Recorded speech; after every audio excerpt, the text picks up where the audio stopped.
एक प्रेग्नेंट औरत बच्चे को जन्म देने वाली होती है। वो चेकअप के लिए डॉक्टर के पास जाती है। डॉक्टर उसको बोलता है आप अपने बच्चे को अबॉर्ट कर दो क्योंकि आपका बच्चा अब नॉर्मल है, ये पैदा होगा ही नहीं। उसके बाद वो माँ पंडित के पास गई। पंडित ने भी यही जवाब दिया कि आपको संतान योग ही नहीं है, आपको बच्चा होगा ही नहीं। लेकिन वो माँ जिद्दी निकली। उसने भी ठान ली कि मैं इस बच्चे को जरूर जन्म दूंगी, चाहे वो बच्चा अब नॉर्मल हो, चाहे जैसा भी हो। मायूस होकर वो माँ अपने घर लौट आई। उसने पड़ोस में देखा एक प्रेग्नेंट गाय खड़ी है।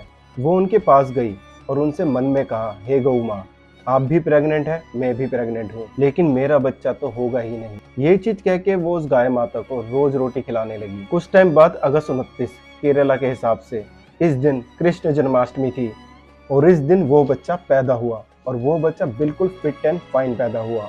डॉक्टर भी बोला सोनोग्राफी बिल्कुल झूठी साबित हुई। घर पहुंचते ही वो माँ दोबारा उस गौ माता को रोटी खिलाने गई तो वहां पर वो गौ माता थी ही नहीं।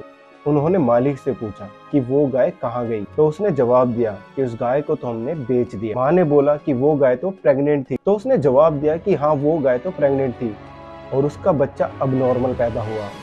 मतलब जो बला उस माँ के ऊपर आने वाली थी, गौ माता ने उसको अपने ऊपर ले लिया।